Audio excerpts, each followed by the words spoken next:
El carácter oral.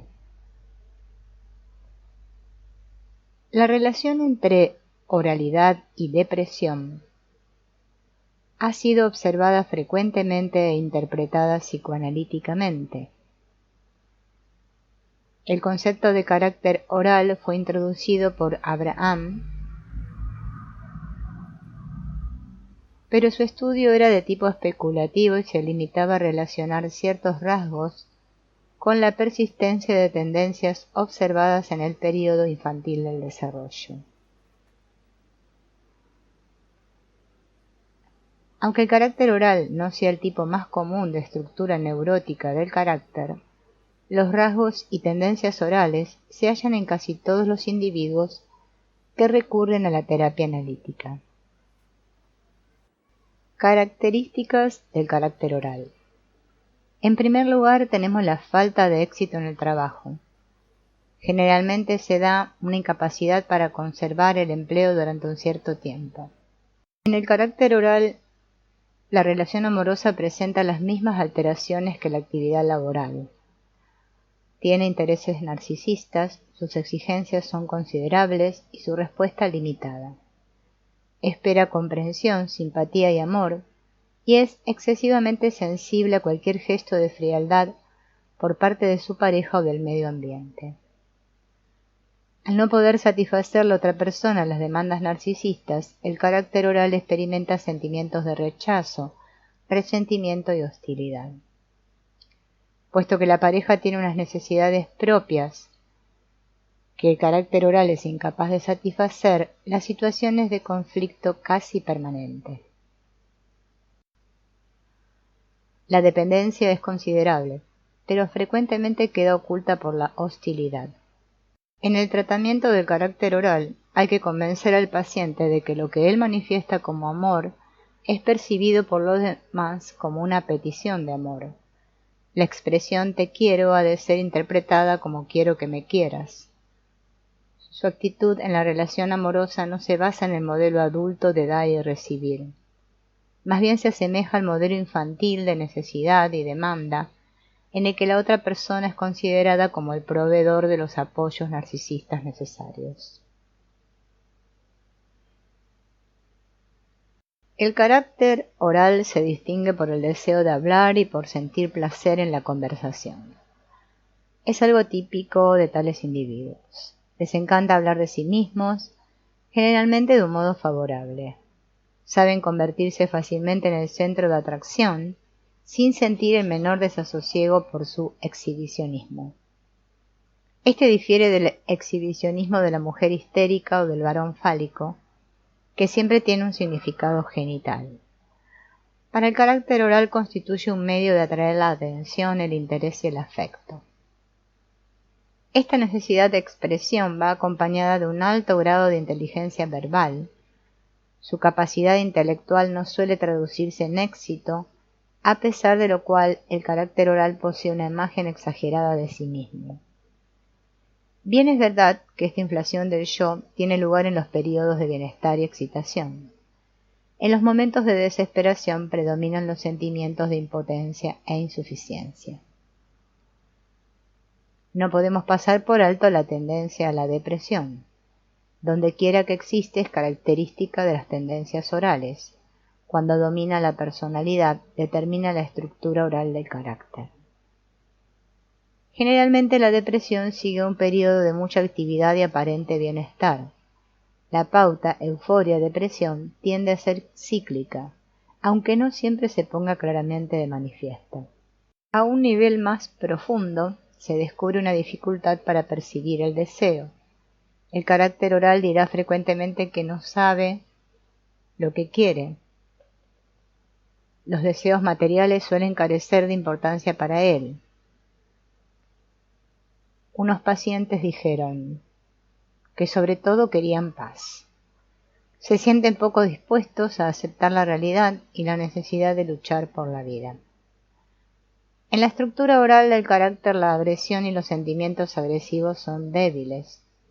El carácter oral no suele hacer grandes esfuerzos para alcanzar lo que desea. Ello se debe en parte a la falta de un deseo intenso y en parte al temor a intentarlo. este temor se pone fácilmente de manifiesto. La justificación que suele dar es el haber experimentado constantes decepciones. Normalmente espera conseguir de algún modo lo que desea sin tener que esforzarse, evitando de ese modo la temida decepción. La ira es una emoción difícil de provocar en él. En su lugar se observa una hiperirritabilidad. Puede manifestar una gran furia, pero sin que exista un sentimiento profundo. Uno no ha de dejarse engañar por sus fantasías o sueños de carácter hostil. Resulta difícil obtener de él una expresión de violenta hostilidad, tanto en la acción como en el gesto.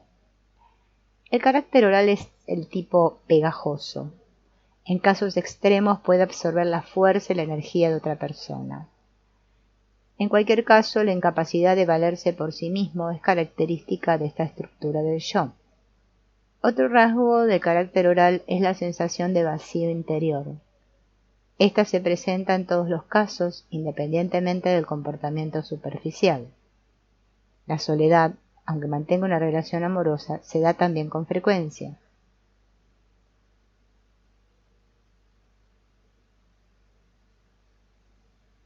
En ocasiones, una estructura oral del carácter puede estar disimulada por un comportamiento propio de un tipo más desarrollado de organización del yo. Solo tras una cuidadosa evaluación del comportamiento es posible averiguar si el carácter está determinado por esa organización superior con la persistencia de algunos rasgos orales o si es fundamentalmente de tipo oral. Los rasgos del carácter oral son los siguientes: envidia exagerada, mezquindad neurótica, seriedad melancólica o acusado pesimismo, actitud pegajosa y aprovechada, deseo imperioso de hablar, ansia y esfuerzo vehementes, hostilidad, impaciencia, inquietud y por último apetito enfermizo e inclinación a las perversiones orales. La hostilidad es típica de todos los neuróticos. La del carácter oral normalmente es impotente, como muchas de sus acciones. El pecho se encuentra normalmente deshinchado y el vientre flácido y vacío al tacto. La deflación del pecho puede producir la depresión del esternón, que se aprecia en algunas estructuras orales. Los movimientos de extensión de los brazos suelen ser experimentados con displacer. El mantenimiento de esta acción lleva en ocasiones a la emisión de gritos y a la sensación de vacío interno. En otras acciones más vigorosas, como golpear, parecen carecer de fuerza. Los movimientos no están apoyados por un flujo de energía suficiente. Las piernas no son experimentadas como soporte estable del cuerpo. La sensación de debilidad en las piernas se basa en la correcta percepción de su funcionamiento. Se cansan rápidamente cuando adoptan posiciones tensas. El control de sus movimientos es reducido y la coordinación insuficiente. Tienden a compensar la debilidad de las piernas inmovilizando las rodillas cuando están de pie. Ello da a la pierna una sensación de rigidez lograda a costa de la flexibilidad. Los pies son débiles y con frecuencia el empeine está hundido. Desarticulada es la expresión que mejor define la estructura del carácter oral. Otra de las consecuencias de la debilidad de las extremidades inferiores es la falta de contacto con el suelo. La ansiedad de caída es frecuente en el carácter oral. En la infancia y en la vida adulta, estos individuos sufren pesadillas y sueños en los que caen. El miedo a la caída puede ponerse de manifiesto en la sesión terapéutica. El carácter oral suele quejarse de jaquecas, cuya frecuencia podría explicarse por las tensiones del cuello y la cabeza. Cualquier esfuerzo que produzca un fuerte flujo de energía hacia la cabeza puede dar lugar a las jaquecas por presión y a los vértigos, a los que tan proclives son estas personas. En el carácter oral las tensiones musculares se distribuyen de forma bien definida. Siempre se encuentra un fuerte anillo de tensión en torno a la cintura escapular, y en la base del cuello. Los omóplatos están firmemente unidos al tórax. Los músculos pectorales están muy desarrollados en el varón. En la mujer los senos suelen ser grandes, colgantes y blandos. Los músculos largos dorsales están muy tensos, en especial entre los omóplatos, a la altura de los pilares del diafragma y en su inserción en el sacro. Los músculos de la cintura pélvica están tan contraídos como los de la cintura escapular. En la parte frontal del cuerpo no se aprecia una tensión muscular acusada, pero ello se debe únicamente al deshinchamiento de pecho y del abdomen. Al palpar profundamente se percibe el espasmo de los músculos rectos abdominales. En la estructura oral del carácter, el sistema muscular está poco desarrollado en comparación con la constitución general del cuerpo. Este defecto del desarrollo muscular es típicamente oral, donde quiera que se encuentre. El carácter esquizoide, por el contrario, presenta frecuentemente hipertrofia muscular, y el masoquista un estado que podría definirse como agarrotamiento. Es bastante fácil producirle arcadas, lo cual puede deberse a anteriores trastornos en la alimentación con persistente tendencia al vómito. No es necesario decir que la función genital es débil. Oralidad y genitalidad son tendencias antitéticas. La una está relacionada con la función de carga y la otra con la de descarga. El impulso sexual del carácter oral busca el contacto con la pareja. La descarga es algo secundario. Representa la necesidad de recibir, de ser alimentado por la pareja, es decir, el órgano genital está al servicio de la necesidad oral. La descarga genital es débil, tanto en el hombre como en la mujer. En esta última es frecuente que no se dé un clímax o orgasmo completo. Lo que falta es la fuerza del impulso motor para descargar los sentimientos. 1. En la estructura oral del carácter, el peso del cuerpo descansa sobre los talones. En la postura natural descansa sobre el arco metatarsiano, entre la parte delantera del pie y el talón. 2. El carácter oral tiende a estar inclinado hacia atrás. Los hombros están retrasados, lo que es compensado por la proyección de la cabeza hacia adelante. Más abajo la pelvis y las nalgas se mantienen adelantadas. En la postura natural la espalda se mantiene derecha, con la pelvis inclinada hacia atrás. Esta recuerda a una cola levantada o al gatillo de un arma de fuego lista para disparar. 3. El movimiento hacia adelante lo inicia la cabeza, mientras que en la postura natural comienza desde el suelo. 4. Al no ser las piernas lo suficientemente fuertes, en el carácter oral es la columna vertebral la que soporta el cuerpo, por lo que la espalda no se encuentra dispuesta para la acción agresiva. En el individuo sano el cuerpo descansa sobre las piernas, las cuales conservan la flexibilidad de la articulación de la rodilla. Este tipo de estructura se distingue por su libertad para la agresión y por la capacidad de respaldar sus acciones. 5. El carácter oral presenta ángulos de compresión entre los diversos segmentos del cuerpo que son obtusos y abiertos. Por el contrario, en la estructura sana, estos mismos ángulos son agudos. El cuerpo se mantiene comprimido como un resorte cargado y listo para la acción. 6. En la postura natural, los extremos del organismo miran hacia adelante.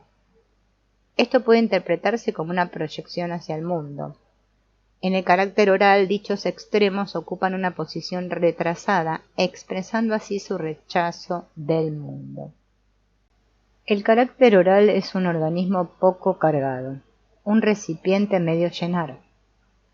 Posee energía suficiente para mantener las funciones vitales, pero no para cargar por entero el sistema muscular. Las regiones y estructuras periféricas suelen ser las que más padecen. Las extremidades, la cabeza y el aparato genital están insuficientemente cargados. En el carácter oral la piel es delgada y se magulla con facilidad. Este único rasgo es suficiente para explicar toda la sintomatología. Pero no lo es para explicar por qué dicho estado persiste. ¿Por qué el carácter oral es incapaz de colmarse de energía? Esta se encuentra disponible en el medio en forma de alimentos, oxígeno y placer, en el amor o en el trabajo. La respuesta es obvia. La propia estructura del carácter tiene su origen en la inmovilización del impulso agresivo.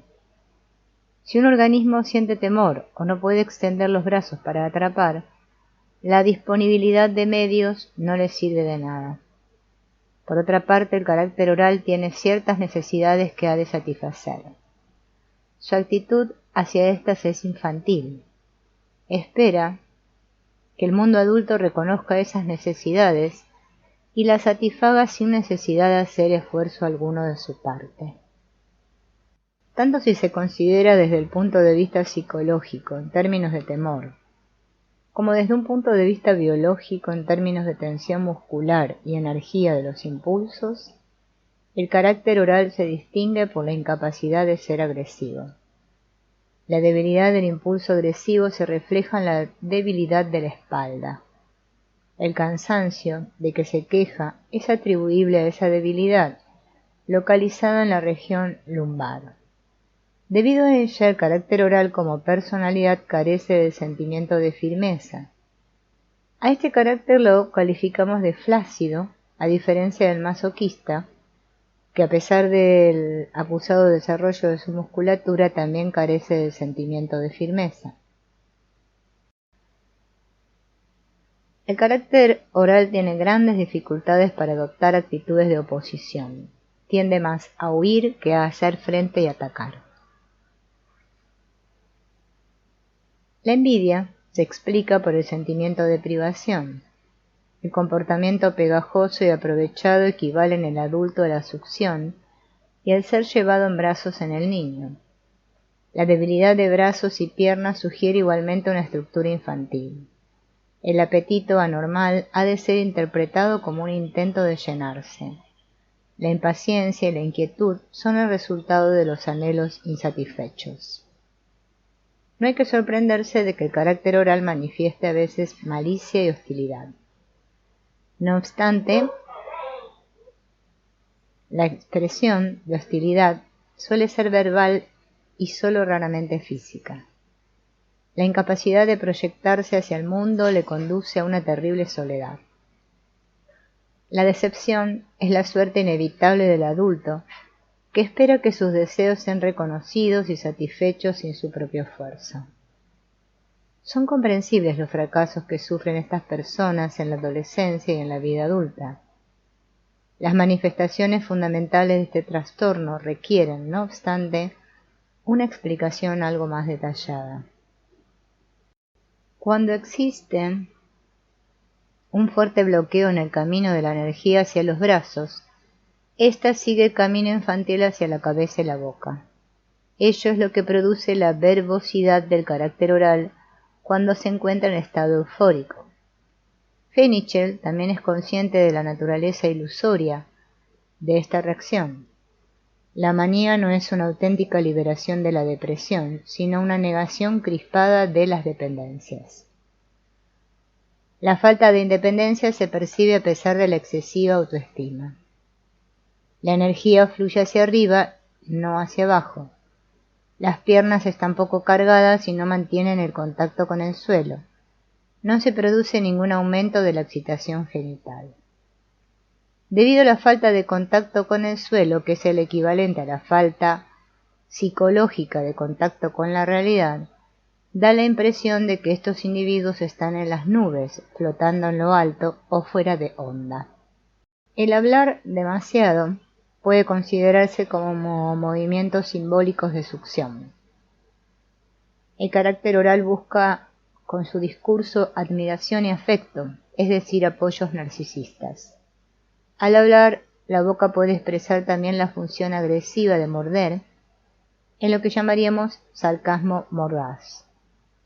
El lenguaje del carácter oral es, no obstante, coherente y racional, exceptuando la imagen exagerada que pinta de sí mismo. Estos individuos poseen también la inteligencia clara y directa del niño. Podemos suponer, por lo tanto, donde tiene su origen la exageración. Su yo es como el yo del niño, difuso, sin cristalizar y omnipotente. El verdadero yo comienza a existir con la toma de conciencia del mundo exterior y con la fijación de la oscilación energética longitudinal en la función genital. El niño no tiene capacidad para dar y recibir ni percibe lo que eso representa. Mientras el yo adulto está en función de la capacidad de dar y recibir, el yo infantil está relacionado con la capacidad de ingerir y absorber. La depresión, como fenómeno bioenergético, es comparable a los restos que quedan del globo hinchado después de estallar, un trozo de goma flácida. Ello da lugar a una pérdida de autoestima. Al ser tan grande la necesidad de aceptación y afecto del carácter oral, éste no se protege como lo hace una estructura rígida del carácter. Su dependencia da lugar a una extrema sensibilidad hacia el medio. En condiciones favorables, es decir, cuando cuenta con aceptación y afecto, el carácter oral florece. Pero si las condiciones se vuelven desfavorables, reacciona con irritación. Su tolerancia a la tensión es reducida. El principio de realidad está poco desarrollado. Existen dos medios para evitar la depresión. Si la decepción llega a producir llanto, la formación de impulsos se mantiene. El llanto es la natural reacción infantil a la privación. En la vida adulta también actúa como un medio eficaz de liberar ciertas tensiones. La neurosis de este carácter oral tiene su origen en experiencias traumáticas ocurridas a una edad muy temprana. El concepto de recipiente a medio llenar solo puede explicarse si admitimos una falta de satisfacción durante el primer año de vida. El niño que desarrolla una estructura oral del carácter más tarde es como la persona que aún está hambrienta después de haber comido. Si así ocurre es porque evidentemente la comida ha sido insuficiente, no solo en lo que se refiere a la sensación de disfrute, sino también en lo referente a la satisfacción de las necesidades energéticas del niño. Este anhela a su madre y llora. La neurosis no se desarrollará en tanto el llanto continúe, ya que éste evita la depresión primigenia, pero ¿durante cuánto tiempo puede llorar un niño? El carácter oral se desarrolla cuando el anhelo de la madre es reprimido antes de que el niño haya satisfecho las necesidades orales. Esto da lugar a un conflicto inconsciente entre la necesidad por una parte y el temor a la decepción por otra. En la vida posterior, la represión se mantiene a través de la incorporación de dicho conflicto a la estructura de la actitud corporal. Desde el punto de vista psicológico podemos hablar del temor a volver a experimentar la angustia del primer sufrimiento infantil, de hostilidad inconsciente y de deseo reprimido. El yo renuncia a exigir conscientemente más aportes. El niño hace un denodado intento de actuar independientemente, obteniendo un éxito parcial. Pero las necesidades orales insatisfechas permanecen activas en el nivel inconsciente y encuentran una segunda oportunidad de manifestarse cuando la función genital queda definitivamente establecida después de la pubertad. El problema original aparece ahora como un trastorno de la genitalidad. La decepción en este nivel reactiva el conflicto original, el cual se extiende gradualmente hasta abarcar toda la actividad del individuo. La represión del anhelo de la madre da lugar a un niño prematuramente independiente. A consecuencia de ello, estos niños tienden a ser precoces en el habla y en la inteligencia. El andar puede adelantarse o retrasarse, pero estos niños nunca se encuentran realmente seguros sobre sus piernas. Su sentido del equilibrio es muy pobre.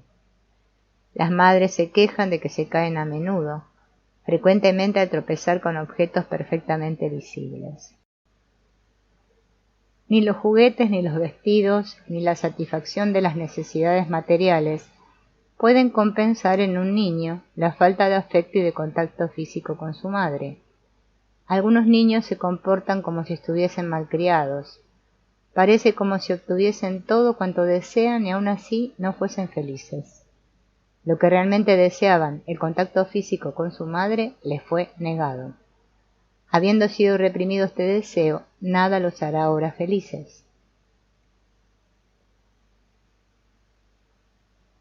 Desde el punto de vista psicológico, el carácter oral está en lo alto, es decir, por encima de la tierra.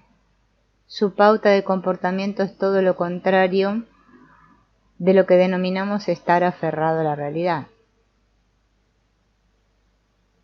Tanto psicológica como somáticamente, el carácter oral es el resultado de una madurez e independencia forzadas o demasiado rápidas del organismo en crecimiento.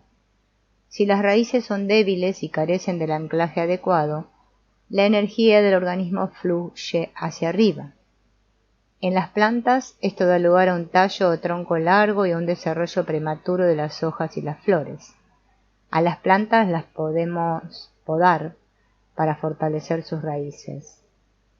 ¿Por qué hemos de privar a las criaturas humanas de una infancia biológica naturalmente prolongada? Esta es la mejor garantía de felicidad y salud para el resto de la vida. Es de deplorar la tendencia a hacer que los niños maduren rápidamente. El problema de la formación y de la estructura del carácter sería sencillo si los factores biológicos de la necesidad oral y de la satisfacción genital fuesen sus únicos determinantes.